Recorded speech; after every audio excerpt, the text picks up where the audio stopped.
ನಮಸ್ಕಾರ. ನುಡಿ ಬೆಳಕು ದಾದಾಪೀರ್ ನವಿಲೆ ಹಾಳ್ರವರ ಪ್ರಜಾವಾಣಿಯ ಅಂಕಣ ಬರಹ ನಮ್ಮ ಬಾಳು ನಮ್ಮದೇ ಹೊಣೆ. ರೀ, ನಾನು ನನ್ನ ಫ್ರೆಂಡ್ ಜೊತೆ ಹೊರಗೆ ಹೋಗಿ ಬರ್ತೀನಿ ಎಂದು ಹೆಂಡತಿ ಹೇಳಿದಳು. ಗಂಡ ಆಯಿತು ಹೋಗಿ ಬಾ, ಹುಷಾರು ಎಂದ. ಯಾಕೆ, ಯಾವ ಫ್ರೆಂಡು, ಹೋಗಲೇಬೇಕಾ, ಹೀಗೆ ಏನೇನಾದರೂ ಕೇಳಿ ಸಿಡುಕುತ್ತಿದ್ದ ಗಂಡ ಇವತ್ತು ಏನು ಹೀಗೆ ಅಂತ ಅವಳಿಗನಿಸಿತು. ಸ್ವಲ್ಪ ಹೊತ್ತಿನಲ್ಲಿ ಹದಿಹರಿಯದ ಮಗ ಮುಖ ಸಪ್ಪಗೆ ಮಾಡಿಕೊಂಡು, ಅಪ್ಪ, ನಾನು ಮತ್ತೆ ಫೇಲ್ ಆಗಿದ್ದೇನೆ ಎಂದ.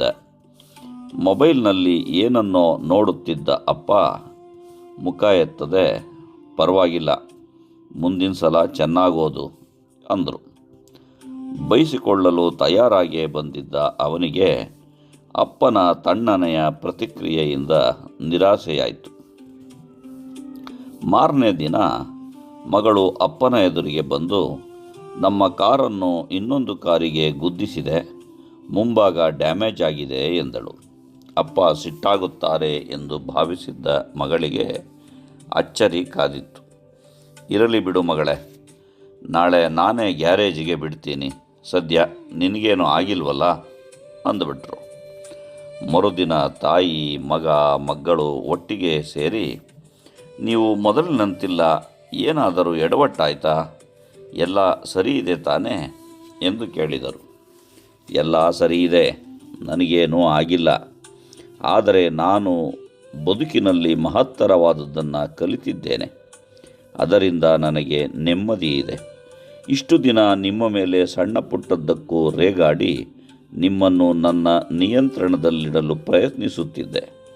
ನನ್ನಿಚ್ಛೆ, ಅಭಿಪ್ರಾಯ, ಆಲೋಚನೆಗಳನ್ನು ನಿಮ್ಮ ಮೇಲೆ ಹೇರುತ್ತಿದ್ದೆ. ಆದ್ದರಿಂದ ನಿಮ್ಮ ಬದುಕಿನ ರೀತಿಯಲ್ಲಿ ಏನಾದರೂ ಬದಲಾವಣೆ ಆಗಿದೆಯಾ ಅಂತ ಯೋಚಿಸಿದೆ. ಏನೂ ಇಲ್ಲ, ನೀವು ನನಗೆ ಹೆದರುತ್ತಿದ್ದೀರಿ ಅಷ್ಟೇ.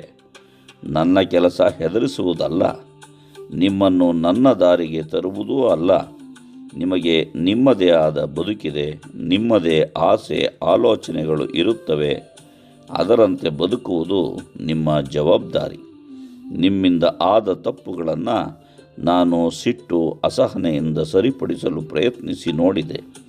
ಪ್ರತಿಯೊಂದು ಸನ್ನಿವೇಶವನ್ನು ಎದುರಿಸಿ ನೀವು ತೆಗೆದುಕೊಳ್ಳುವ ನಿರ್ಧಾರವನ್ನು ನಾನು ಹಗುರವಾಗಿ ಕಂಡೆ. ನಿಮ್ಮ ನಿರ್ಣಯಗಳನ್ನು ನಾನು ಗೌರವಿಸಬೇಕಿತ್ತು. ಅದರಿಂದ ಆಗುವ ತಪ್ಪು ಒಪ್ಪುಗಳಿಗೆ ನೀವೇ ಪಾಲುದಾರರು ಮತ್ತು ಫಲಾನುಭವಿಗಳು.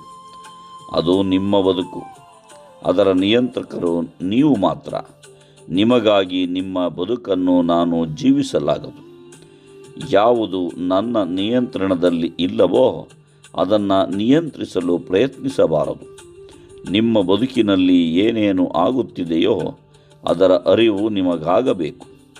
ಅಸ್ವಸ್ಥನಾಗಿರುವವನು ಯಾವಾಗಲೂ ತಳಮಳದಲ್ಲಿರುತ್ತಾನೆ. ಅದರಿಂದೇನು ಪ್ರಯೋಜನ? ಪ್ರಸನ್ನವೂ ಆಹ್ಲಾದಕರವೂ ಆದ ಶಾಂತ ಗುಣವೇ ನೆಮ್ಮದಿಯ ಮೂಲ ಎಂದರು. ಈಗೀಗ ಹೆಂಡತಿ ಇಡೀ ಕುಟುಂಬದ ನೊಗ ಹೊತ್ತವಳಂತೆ ಗಂಡ, ಮಕ್ಕಳು, ಬೇಕು ಬೇಡುಗಳನ್ನು ಅರಿತು ನಗುನಗುತ್ತಾ ಎಲ್ಲವನ್ನ ನಿಭಾಯಿಸುತ್ತಾಳೆ.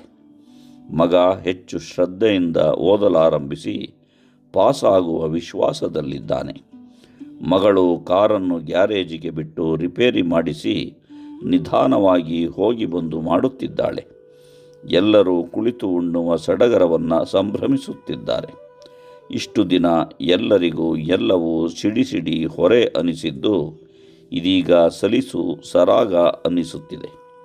ಕುಟುಂಬದಲ್ಲಿ ಒಬ್ಬರೇ ಒಬ್ಬರು ತಮ್ಮ ಕೋಪತಾಪಗಳನ್ನು ತೊರೆದು ಶಾಂತವಾಗಿರಲು ಪ್ರಾರಂಭ ಮಾಡಿದರೆ ಉಳಿದವರಲ್ಲೂ ಅದು ಅನುರಣಿಸುತ್ತಾ ಬದುಕನ್ನು ಸಹನೀಯಗೊಳಿಸುತ್ತದೆ. ನಮಸ್ಕಾರ, ಧನ್ಯವಾದಗಳು.